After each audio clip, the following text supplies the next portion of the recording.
Leo si mara ya kwanza kufundisha mambo ya thamani. Kwa lugha ya wenzetu tunaita value, thamani. Mafanikio ya wanadamu yako kwenye nini? Kwenye thamani. Pesa inawafuata watu wenye thamani. Watu wazuri wanawafuata watu wenye thamani. Ukiwa hauna thamani utakosa kila kitu. Paka watu wadogo watakudharau. Kuna watu hawana umri mkubwa, miaka 20 tu au 18, lakini jamii inawaheshimu sana. Si kwamba wanamheshimu yule kijana, hapana. Thamani aliyokuwa nayo, thamani yake. Kwa hiyo Wakristo wengi wana kawaida ya kunyang'anywa thamani zao pasipo kujua. Ibilisi akujengea mazingira, thamani inafanyaje? Inaondoka. Bwana asifiwe sana. Ukiona pia Mungu anakubariki, anakuinua, kwa sababu wewe kwa Mungu na nini? Una thamani.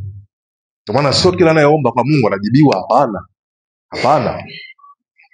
Naomba niongee lugha mbaya. Mungu ni mbaguzi kabisa. Mungu habariki kila mtu, ila wale wenye thamani kwake ndio wanafanyaje? Kwa hiyo kazi ni kwako wewe kufanyaje? Kujenga thamani au kukomboa thamani yako kwa Mungu irudi. Sawa sawa. Nini maana ya thamani? Naomba tu hapa watu sasa wanisikie vizuri kwenye audio, video na kule YouTube. Nisikie vizuri hapa. Nini maana ya thamani kwa mujibu wa Biblia? Naomba unisomee Mwanzo sura ya 2, tuangalie historia hapa. Ndio ambayo inatafsiri thamani maana yake ni nini. Mwanzo 2 sura ya Mwanzo 2 mstari wa 7 hadi wa 9. Hebu soma. Bwana Mungu akamfanya mtu kwa mavumbi ya ardhi. Bwana Mungu akamfanya mtu kwa mavumbi ya ardhi. Wewe hapo sasa na mimi. Akampulizia puani pumzi ya uhai. Ndio. Mtu akawa nafsi hai. Mtu akawa nafsi hai. Mtu ameshaumbwa tayari ni nafsi hai, mimi na wewe. Kilichofuata nini? Bwana Mungu akapanda bustani upande wa mashariki wa Edeni. Bwana Mungu akapanda bustani upande wa mashariki wa nini? Wa Edeni. Kwa hiyo kuna Edeni, alafu upande wa mashariki mwa Edeni ndio kuna nini? Kuna hiyo bustani, alafu akamweka ndani yake huyo mtu, akamchukua, alafu akafanya nini? Akamweka ndani yake. Akamweka ndani yake huyo mtu aliyemfanya. Ndio. Bwana Mungu akachipusha katika ardhi kila mti. Mstari ngapi huo? Malizia. Bwana Mungu akachipusha katika ardhi kila mti unaotamanika. Bwana Mungu akachipusha katika ardhi kila mti unaotamanika. Ndio. Kwa macho na kufaa fanya nini? Kwa kuliwa. Bwana asifiwe sana. Mtu ameshaumbwa. Mtu hawezi kuishi bila thamani. Kwa hiyo Mungu sasa anaunda bustani mahali. Alafu kwenye bustani anaweka kila mti unaotamanika kwa kuliwa na unaotamanika kwa macho na kufaa kuliwa. Alafu wewe mtu anaweka ndani yake pale. Bwana asifiwe sana. Hiyo story ukiifuata unajua kwamba thamani maana nini? Ni uwepo wa chochote kinachofaa kwa nini? Kwa matumizi. Maana Adam lazima ale. Adam lazima aishi. Aishi wapi? Mahali ambako kuna thamani. Thamani ni nini? Ni uwepo wa chochote kile ambacho kinafaa kwa nini? Kwa matumizi. Kuna watu unaishi nao ni useless, lugha ya mtaani. Yaani hawafai kabisa kwa matumizi. Hata wewe hapo ulipo, ukitaka maisha yako yasogee, tafuta watu ambao wanafaa kwa nini? Matumizi. Chochote ambacho kinafaa nini? Thamani. Okay, mwanadamu anapoteza wapi thamani yake? Akianza kufanya mambo yasiyofaa. Hata kama ni mtoto wako, utamtimua pale nyumbani, ondoka. Kwa sababu gani? Anafanya yasiyofaa, yani hana nini? Hana thamani. Kwa sababu gani? Kuna vitu anafanya havifai. Mungu pia yuko hivyo hivyo. Habariki kila mtu. Kwa sababu gani? Watu wengine kwa Mungu wanamfanyia mambo yasiyofaa. Kwa Mungu anachukia. Anasikia ukiomba, lakini mbona huyu mtu anafanya mambo yasiyofaa? Mbona namtuma alafu haendi? Alafu kesho amekuja anambia Bwana nibariki katika ndoa yangu. Mbona hivi kwenye hiyo ndoa nimekutuma ufanye kitu hiki alafu ufanyi? Bwana nibariki mtaani, sawa, lakini mtaani nimekutuma kafanya kitu hiki hapa mtaani hujafanya, habariki. Lakini yule ambaye ametumwa, ingia kwa Morombo, fanya kitu fulani, Bwana akaona, aisee, huyo mtu aombi sana. Yaani kwanza afanye maombi, ni sala tu, Baba naomba nibariki, hiyo tayari. Kwa sababu gani? Kuna vitu kama Mungu anafanya vinavyofaa. Sasa ukombozi wa thamani maana yake Mungu akuondolee mambo yote yasiyo nini, yasiyofaa. Aanze na watu afyeke, aondoe. Alafu na kauli yangu ambayo unaisema, anguko la mtu nimesahau. Anguko la mtu lina nani? Lina mtu. Hakuna tatizo duniani limekuja lenyewe tu, hapana. Kuna mtu ndo amelileta hiyo shida, ameleta. Hakuna mtu amefanikiwa mwenyewe, kuna mtu ndo amekuletea mafanikio, ameleta. Huyo mtu ndio nani? Ndio ana thamani. Kwa hiyo ukiomba ukombozi wa thamani, cha kwanza Mungu akuondolee watu wote ambao ni waharibifu, aondoe. Akuondolee mazingira yote yasiyofaa, akuondolee kila uwepo usiofaa, auondoe. Aondoe magonjwa pia, maana magonjwa yanaua, aondoe, atoe yote hayo. Bwana asifiwe sana. Sasa kuna alama nimeita alama za kinabii, alama za unabii wa thamani. Alama za unabii, maana ukijua hizi alama utajua jinsi ya kuishi vizuri. Ninayofundisha hapa, hata mimi ndo naishi hapa, naishi hivi. Yaani sifundishi ambacho mimi sifanyi. Ninayofundisha hapa na mimi ndo naishi hivi. Kuna alama. Ukiziona tu usifuate. Na hapa kabisa naomba watu kule mtandaoni YouTube, wale ambao mara nyingi mnanitafuta, naambia mtumishi na kitu hiki nafanya, je, kinafaa au kifai? Mimi naonaje kwamba kifai? Ndio hapa nakufundisha hapa sasa. Kuna alama ambazo nitakwambia hiki kitu hakifai, hiki kinafaa. Ziko alama ambazo nitaongea hapa. Alama ya kwanza, ziko tu mbili. Alama ya kwanza ni sifa ya nini? Thamani kwanza. Kabla hujafanya chochote, angalia, je, panafaa au kinafaa? Kabla hujahamia Dodoma, anza kwanza kuangalia ule mji, je, unakufaa wewe? Maana sio kila mji unafaa kwa maisha. Kuna wengine hapa Arusha hapawafai, watakuwa wahame haraka sana, wahame upesi, waende wapi? Kwa nini? Mji haumfai. Mji mtu umemkataa, haumfai. Haleluya. Cha kwanza sifa, je, inafaa? Inafaa. Nafaa kuishi Arusha? Ndio inafaa. Nafaa kusali huduma ya Kristo? Ndio inafaa. Ya kwanza hiyo. Nafaa kwenda kuajiriwa? Nafaa. Wengine hawafai kuajiriwa, wanatakiwa wajiajiri wenyewe. Haleluya. Kwa ukiona inafaa, unaenda kwenye ya pili. Tarehe za nini? Za matumizi. Sasa kuna vitu vinafaa, lakini tarehe zinakataa, muda unakataa. Ya kwanza kwenye tarehe za matumizi, au alama ya pili ambayo ni matumizi, hapa ziko 4. Kuna tarehe za matengenezo. Kuna mtu anafaa lakini mpaka kwanza atengenezwe. Kuna mtu anafaa kusaidiwa lakini atengenezwe kwanza. Kuna mtu anafaa kabisa tu, yaani apewe ajira, lakini kwanza ajengwe kimaadili, kiuadilifu, ndo mpe ajira.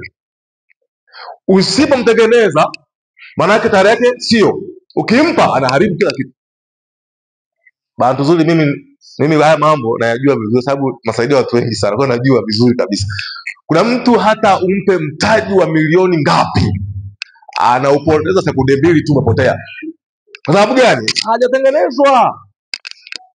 Anafaa lakini matumizi bado, ana muda wa nini kutengenezwa.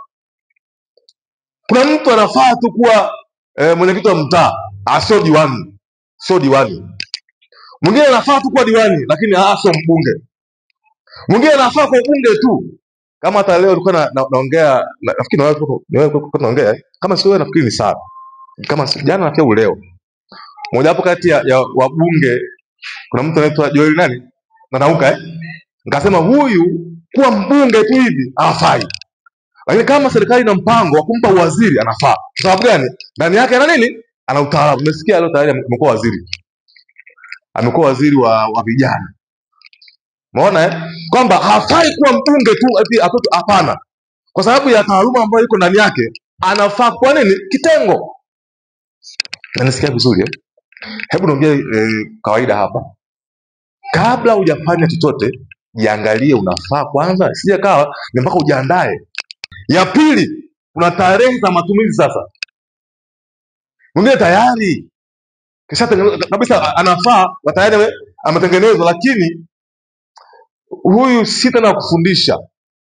Aingizwe kwenye nini? Kwenye matumizi.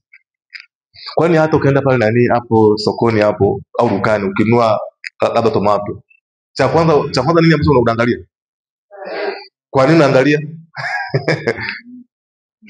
Umeona kwamba je, inafaa kutumiwa? Si ndio? Ni hivyo hivyo hata kwenye maisha, ni hivyo hivyo. Ni hivyo hivyo. Ngoja niongee kidogo ili nikasirike. Kuna mpaka wageni kwako usikaribishe. Kwa sababu gani? Matengenezo hapa kwenye matumizi. Kuna wageni pia ukiwapata usiruhusu walale na mtoto wako, kwa sababu hujui tabia zao zikoje. Hujui. Usiruhusu pia wewe karibu na watoto wako. Wanaanza wakaribu nini? Saikolojia. Na nisikia vizuri. Ndio maisha haya tunayoishi haya. Ukiyapuuza haya ndio mambo yanaharibika. Kuna hata marafiki wa mke wako au mume wako, naangalia tu marafiki wa huyu kweli hawa. Naangalia tu. Kwa sababu kila mtu anaamsha nani? Na mtu. Tarehe ya 3. Tarehe ya nini? Ya mwisho wa matumizi. Tarehe ya mwisho wa nini? Matumizi. Kila kitu kina mwisho wake. Kila kitu kina mwisho wake. Kuna watu kabisa wamekaa Arusha, muda wao umeisha, wanatakiwa wahame labda mkoa mwingine. Utajuaje? Angalia. Arusha nzima ikutaki na kuchukia. Arusha yote matusi tu kwako tu wewe. Tayari ile ni ishara kwamba wanatakiwa uondoke. Usikie mahali ambako watu hawakupendi na umekaa tu hapo hivi, usikae. Tarehe yako imaje? Maisha usha expire hapo, ondoka. Ondoka. Hata kama ni ndugu zako umekaa nao sana, wanaanza madharau, wanaanza matusi, hawakuheshimu tena, ondoka. Sepa, ondoka. Sababu usha expire hapa, hapo ume-expire. Mwanzoni kabisa umekaa vizuri, wanakuheshimu, si ndio? Sasa muda umeshafika, ume-expire. Na sio dhambi, ni Mungu hapo ndo anakuhamisha kwamba sasa tayari ushafaa. Toka upate kingine, yaani umefikia mwisho. Hata mimi naongea hapa. Wakati naanza utumishi sikuwa hivi. Nilianza na utume apostoliki. Na 6 ile. Nikaenda, ika-expire, nikaacha. Nikaanza uinjilisti, ikaenda, ika-expire, nikaacha. Haleluya. Nikaingia walimu. Hivyo tunaenda, sasa hivi niko wapi? Kuna unabii. Kwa nini? Kila kitu kina nini? Kina expiring nini? Date. Bwana asifiwe sana. Haya, sasa sawa na mtu mwenye miaka 70 alafu aenda shule. Kweli? Unaenda kusoma miaka 60, unaenda kusoma. Unasoma nini wewe? Eti, wamasezi. Unasoma nini miaka 60? Unasoma nini? Elimu gani? Uache kusoma ukiwa na miaka 30 huko. No. Hata sisi ni nyingi sana. Miaka 20, 25 huko. Natafuta ili najiendeleza. Wewe miaka 50 unaendelea kwenda wapi? Hiyo ni expiring date hiyo. Wapi unaenda wapi? Bwana pesa. Ndio. Kuna muda kabisa, huu ni muda wa kusoma. Mwingine sio kabisa. Sio. Ndio maana kwenye maisha tunafanyaje? Tunategemeana. Kuna wengine maeneo fulani wamesha expire, inabidi wachukue watu wengine waendeleze hapo. Haleluya. Haya. tarehe za mwisho wa matumizi. Alafu sasa kuna tarehe za kuondolewa kwenye nini? Kwenye matumizi kabisa, ni utoka kabisa hivi. Serikali pia wanayo hiyo, inaitwa kustaafu kwa hiari na nini na lazima. Huombi miaka 60, bwana ondoka, tuachie serikali, tuachie kitengo chetu, tupishe pisha wengine waendelee. Lazima nawe pia ujue kwamba kuna wakati jiondoe mwenyewe. Usipojiondoa utaondolewa kabisa. Mimi nawaambia ukweli. Kuna wakati, hebu niongee mfano mmoja wa ndoa, marriage. Hata ndoa pia huwe na mwisho, watu wajui tu. Ndoa pia ina tarehe ya matengenezo, ina tarehe ya matumizi.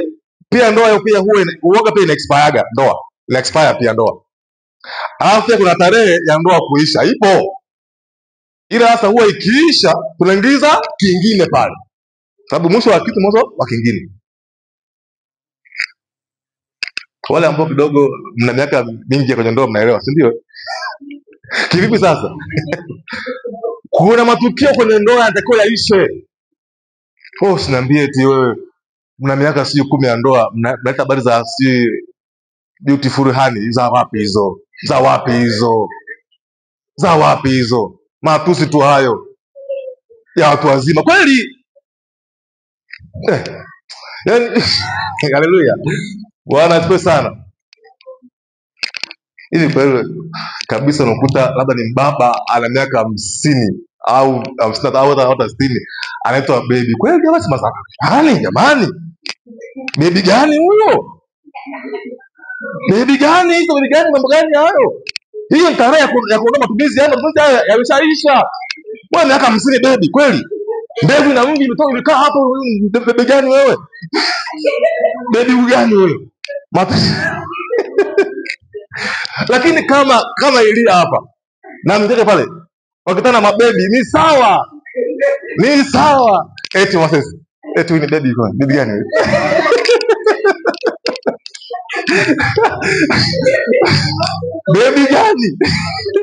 Baby gani? Eti mzee, eti baby. Mwangalia, hebu niambie ni baby gani? Haleluya, usiseme. Haleluya. Bwana asifiwe sana. Ndio, kuna vitu kwenye ndoa haitaki tena vitumiwe. Vimesha expire siku nyingi sana. Ndio. Bwana asifiwe sana. Expiring date na kuondoka kwenye matumizi. Bwana asifiwe sana. Ndio hivyo. Na maisha ndivyo yanapokwenda hivyo sasa. Ichanganye sasa wewe uone. Dharau hizi tarehe hizi. Utaona tu mambo inaanza kuwa mbaya. Bwana asifiwe sana. Naomba tusimame. Bwana atupe thamani, tukomboe thamani yetu sasa. Bwana arejeshe thamani zetu, thamani zirejee. Haleluya. Funga macho yako vizuri. Haleluya. Sema Bwana Yesu, nipe thamani katika maisha yangu ya utumishi wako. Bwana Yesu, nithaminishe katika mtaa wangu, nipate thamani kwenye familia yangu, nipate thamani kwenye kazi yangu, biashara zangu zipate thamani kwa jina la Yesu. Bwana Yesu, ninaomba leo kwa ajili ya watoto wangu. Bwana wape thamani, wapate thamani kwa jina la Yesu. Sasa endelea kuomba hapo ulipo. Ombe tu Bwana akuthaminishe, Bwana akupe thamani ile ambayo iliondolewa, basi karejee. Bwana akurejeshe katika jina la Yesu Kristo mwana Mungu aliye hai. Bwana nipe thamani. Kanisa lako Bwana, watu wako Bwana, wape thamani. katika jina la Yesu Kristo, mwana wa Mungu aliye hai, mwana wa Mungu aliye hai. Weka thamani Bwana ya watu wako kwenye ibada zao, wape thamani mfalme wa amani, katika jina la Yesu. Huyu kijana, huyu mama, Bwana mpe thamani, mpe kuthaminika, mpe thamani, mpe thamani, mpe thamani, mpe thamani, mpe thamani kwa jina la Yesu Kristo, kwa damu ya Yesu Kristo. Mke wako akuthamini, mume wako akuthamini, jamii yako ikuthamini kwa jina la Yesu Kristo, mwana wa Mungu aliye hai. Tanzania ipate thamani kwa jina la Yesu. Endelea kuomba, endelea kuomba, endelea kuomba, endelea kuomba, endelea kuomba. Bwana akupe thamani, Bwana akupe thamani kwa jina la Yesu, kwa jina la Yesu, kwa damu ya Yesu, kwa damu ya Yesu, kwa damu ya Yesu, kwa damu ya Yesu. Endelea kuomba, usikae kimya. Endelea kuomba, endelea kuomba, endelea kuomba, endelea kuomba, endelea kuomba kwa jina la Yesu Kristo, mwana wa Mungu aliye hai, kwa damu ya Yesu Kristo, kwa damu ya Yesu Kristo. Sema, ninaondoa kila uharibifu wa thamani yangu. Sema, ninawaondoa watu wote wanaoiharibu thamani yangu. Bwana, uwaondoe kwenye maisha yangu, kwenye nchi yangu. Bwana, shughulika nao kwa jina la Yesu. Wewe mharibifu unayeharibu thamani ya kanisa la Mungu, kwa jina la Yesu sema, toeka, toeka kwa jina la Yesu. Endelea kuomba, fukuza, fukuza, fukuza. Omba tu, kila mmoja sikae kimya, omba tu. Omba tu, maana Bwana anakusikia, anasikia, anasikia, anasikia, anasikia. Bwana akutenganishe na kila mtu na kila mwanadamu anayehusika na uharibifu wa thamani yako, na uharibifu wa thamani ya nchi. Bwana ashughulike leo, Bwana aondoe leo, Bwana apende sasa, katika jina la Yesu, kwa jina la Yesu, kwa damu ya Yesu, kwa damu ya Yesu, kwa damu ya Yesu, kwa damu ya Yesu. Bwana, tupe thamani watu wako, Bwana, watu ambao watawafanya kuwa na thamani, katika jina la Yesu Kristo, katika damu ya Yesu, katika jina la Yesu, kwa damu ya Yesu, kwa damu ya Yesu, kwa damu ya Yesu, kwa jina la Yesu, kwa jina la Yesu. Endelea kuomba kwa jina la Yesu. Sema, nakataa vita, nakataa vita kwenye jamii yangu, kwenye familia yangu. Nakataa vita kwenye uchumi wangu, kwenye afya yangu, vita ya afya. Sema, naikataa kwa jina la Yesu. Sema, nakataa vifo kwenye maisha yangu. Sitakufa wala sitafiwa kwa jina la Yesu. Nakataa vifo katika nchi yangu ya Tanzania. Sema, ewe muuaji, ewe muuaji, kutana na Mungu sasa, kutana na Bwana sasa, kwa jina la Yesu. Haya, kataa, kataa, kataa, kataa, kataa. Omba kumaanisha kataa, kataa, kataa. Hakuna kufa, hakuna kifo, hakuna mauti, hakuna kuzika katika nchi ya Tanzania, kwa jina la Yesu. Masha kanto rianda na masika. Hakuna mwana wa Mungu kufa. Hakuna, hakuna, hakuna, hakuna, hakuna. Hakuna misiba, hakuna, hakuna, hakuna, hakuna. Hakuna misiba, hakuna, hakuna, hakuna. Hakuna magonjwa. Rakamante rianda na masika. Shakamanda na masika. Katika jina la Yesu, katika damu ya Yesu. Shando mande rianda na masika. Roho ya mauti, toeka, toeka, toeka, toeka, toeka, toeka, toeka.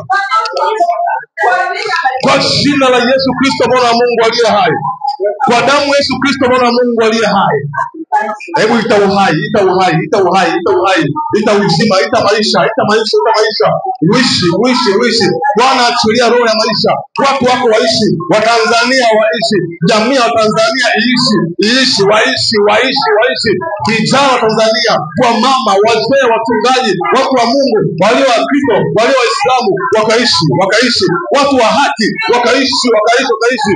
Mashanda na masika, watu wa amani, watu wa furaha, watu wa upendo, wakaishi, wakaishi, wakaishi. Banda na masika, kwa jina la Yesu Kristo, mwana wa Mungu aliye hai, kwa damu ya Yesu Kristo.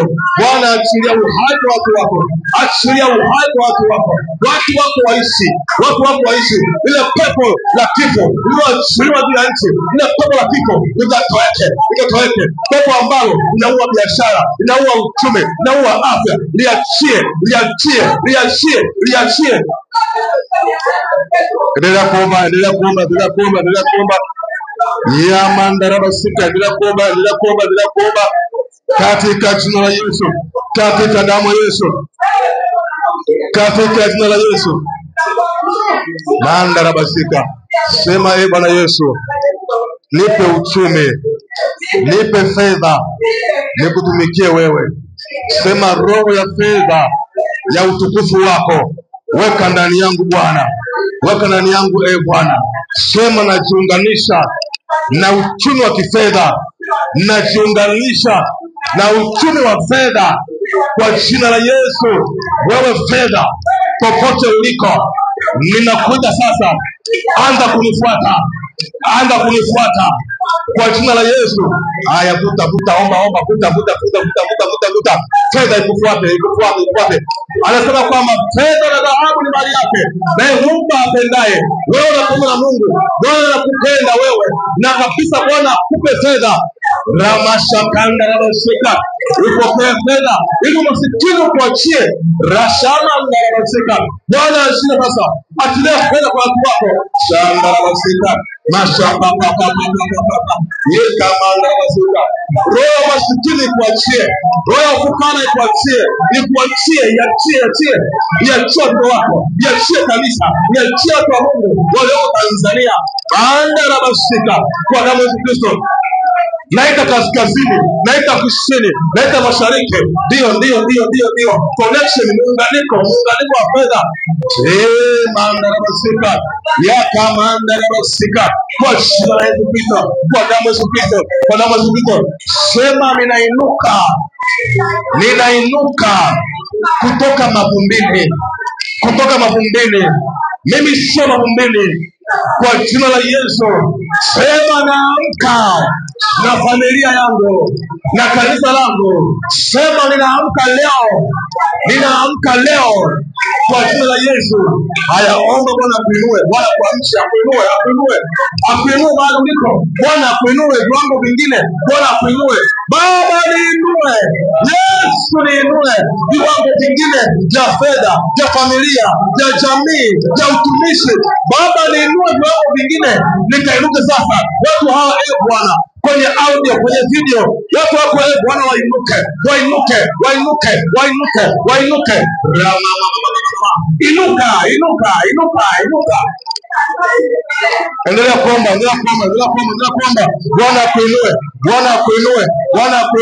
Bwana akuinue. Ainua watoto wako, ainue kanisa, ainue Tanzania iinuke, Tanzania iamke kwa jina la Yesu Kristo, Bwana wa Mungu aliye hai. Omba usikae kimya. Ombea mwenza wako, ombea mke wako, ombea mume wako, ombea biashara yako, ombea kazi yako. Mwambie Bwana ainue, Bwana akuinue katika afya. Shama ndarabasika. Endelea kuomba. Baba inua watu wako.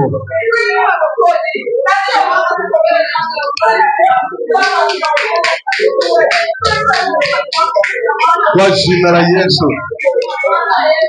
Kwa jina la Yesu. Kwa damu ya Yesu.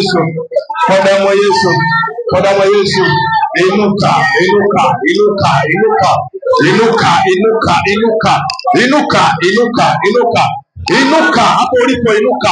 Bwana akuinue katika jina la Yesu Kristo, Mwana wa Mungu aliye hai. Haleluya. Funga macho yako. Baba, katika jina la Yesu Kristo, Mwana wa Mungu aliye hai. Asante Bwana Yesu kwa uweza wako. Asante Bwana Yesu kwa ukuu wako. Nakushukuru Bwana Yesu maana unawapenda watu wako. Nami naomba Bwana Yesu watu wako kawainue sasa kwenye kila sekta, kwenye kila eneo ambalo Bwana umewaweka. Wainue Bwana, weka ndani yao thamani kuthaminika ili wainuke kwa damu ya Yesu Kristo. Nami leo nakuunganisha sasa, nakupa connection ya kuinuka, muunganiko wa kuinuka kaskazini, kusini, magharibi, ndani ya siku hizi 50, ndani ya siku hizi 43. Bwana akuinue kwa jina la Yesu Kristo. Ndani ya siku hizi 43, Bwana akuinue. Maisha yako ubadilike katika jina la Yesu Kristo, Bwana wa Mungu aliye hai. Sema asante Yesu kwa kuniinua Asante Yesu kwa kunishika mkono. Amen. Amen. Amina. Basi naomba ushike sadaka yako hapo ulipo. Kama pia ukujaliwa kuwa na sadaka, kuna huko moja wakati moyoni, alafu nitaomba. Baba mtakatifu, Mungu mwenye enzi yote, naomba kwa ajili ya watu wa audio, watu wa video na kule YouTube na watu wa hapa Arusha.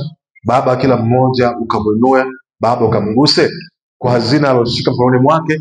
Hata yule ambaye hakujaliwa kuwa na hazina, Baba wewe unajua moyo wake.